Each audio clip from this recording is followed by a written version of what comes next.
must constantly live in the white light of publicity. Whether the leadership is vested in a man or a manufactured product, emulation and envy are ever at work. In art, in literature, in music, in industry, the reward and the punishment are always the same. The reward is widespread recognition. The punishment, fierce denial and detraction. When a man's work becomes a standard for the whole world, it also becomes a target for the shafts of the envious few. If his work be merely mediocre, he will be left severely alone. If he achieved a masterpiece, it will set a million tongues a-wagging. Jealousy does not protrude its forked tongue at the artist who produces a commonplace painting. Whatsoever you write, paint, play, sing, or build, no one will strive to surpass or to slander you unless your work be stamped with the seal of genius.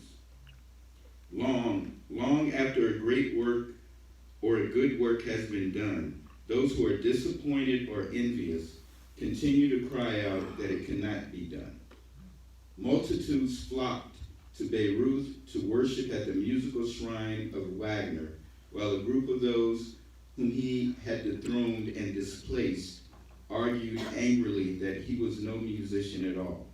The little world continued to protest that Fulton could never build a steamboat, while the big world flocked to the riverbanks to see his boat steam by.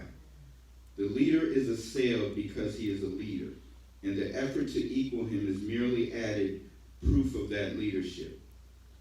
Failing to equal or to excel, the follower seeks to depreciate and destroy, but only confirms once more the superiority of that which he strives to supplant. There is nothing new to this. It is as old as the world and as old as human passions, envy, fear, greed, ambition, and the desire to surpass, and it avails nothing. If the leader truly leads, he remains the leader. Master poet, master workman, each in his turn is assailed and each holds his laurels through the ages. That which is good or makes itself known, no matter how loud the clamor of denial, that which deserves to live, lives. And this is from January 2nd, 1915. This is from Theodore McManus.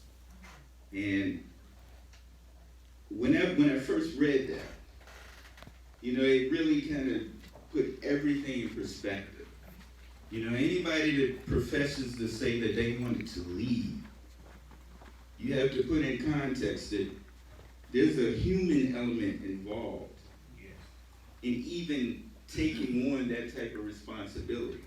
And I know, Pastor, I know you can appreciate this, because I've always said, there are two, when I look at professions, there are two that are very consistent in my mind. Those that seek public office and those that seek the ministry.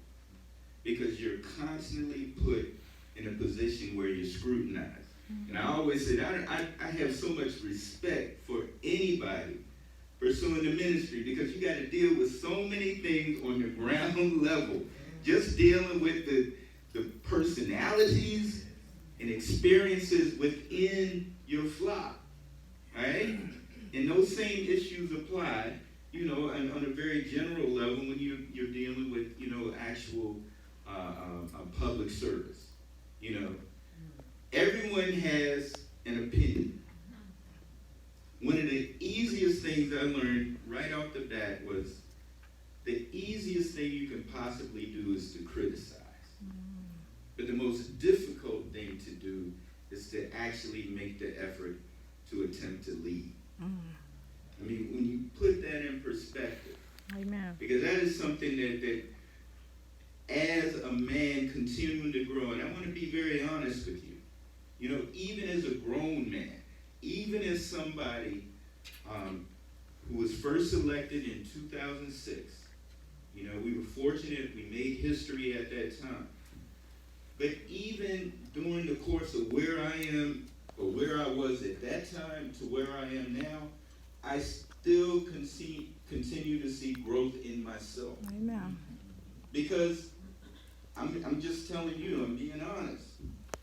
You know, I was in office in 2000, we were elected in 2006, and 2007, 2008, you know, it was the first time I saw an article in the paper just trashing me.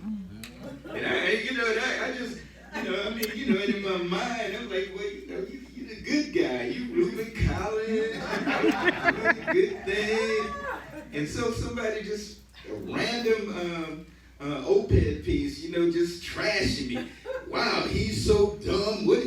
And I'm telling you, it took me a while to kind of get it. I was like, whoa. Now granted, most of the things that were said, they weren't based on facts. They were based on perception. Mm-hmm. And you know what? At the end of the day, all of us have perceptions. I don't care, because this is where I'm taking it. I want you to be clear, Pastor. I'm not suggesting that I'm on this level. But I want to make the point, especially to our young people, that when you take a position that you want to lead, there's going to be people out there that are going to do everything to try to blow up your intentions and what you're trying to do.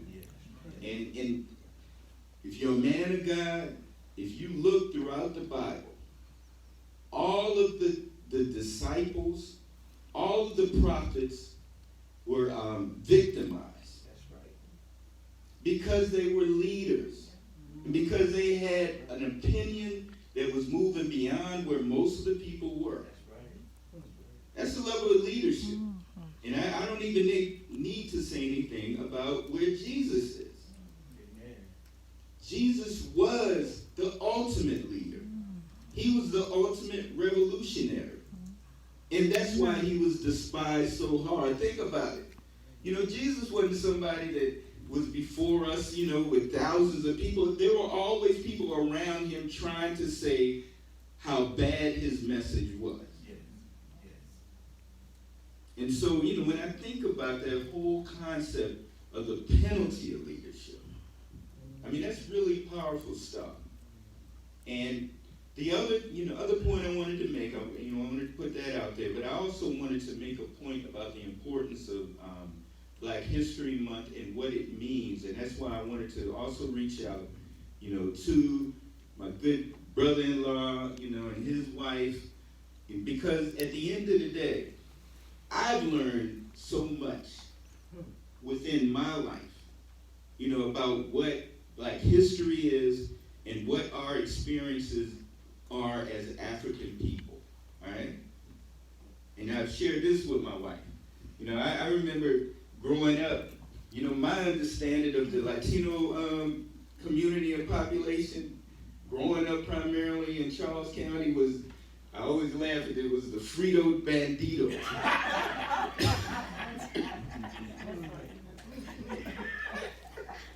Remember that?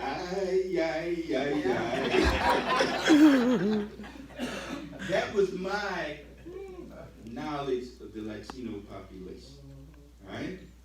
And I remember when I first went to college, that was the first time I was exposed to individuals that were actually from the African continent. And I remember, this was like, we weren't in school. I went to Fisk University in Nashville, Tennessee. We were not in school more than a month. And there was a group within one of our rooms, and it included 3 or 4 brothers that were from Nairobi, Kenya. And my ignorant behind, I never forget saying this. I never forget that. I was like, well, brothers, wow, do you actually have tigers and stuff around here? This is Nairobi, Kenya. Nairobi, Kenya is one of the largest urban centers in the entire world. But my ignorant behind is sitting there asking him about lions and tigers. We got to continue to educate ourselves. And the point I wanted to make is when you look at the entire African diaspora, you will see that reflected in all of the human beings throughout the globe. When you talk about Puerto Rico, all right, there's a strong African presence in Puerto Rico. You know, when you talk about places like Brazil, if you ever heard of Bahia in Brazil, Bahia has one of the largest African populations in the entire world. There are more Africans in Bahia in Brazil than any other larger urban center other than the continent of Africa. But how many of us know that? If you look at Mexico, there are large African enclaves in Mexico. The point I'm making is we need to educate ourselves, and we need to understand the power of the diaspora. And we need to stop excluding ourselves in how we view the world and put ourselves in silos like, okay, we're a black American. And somehow our experience separates us, from, the Afro-Cuban population, Puerto Ricans. It separates us, from the African population. That's the kind of ignorance that separates all of us as a people. And so when we talk about Black history, when we talk about being people of African descent, understand we are much stronger when we put in perspective, from a world perspective, who we are as individuals. Because I'm telling you, that perspective empowers you much more than limiting yourself to what happened here, in America, starting in 1619 as slaves. All right? And that's all I got. Amen. Amen.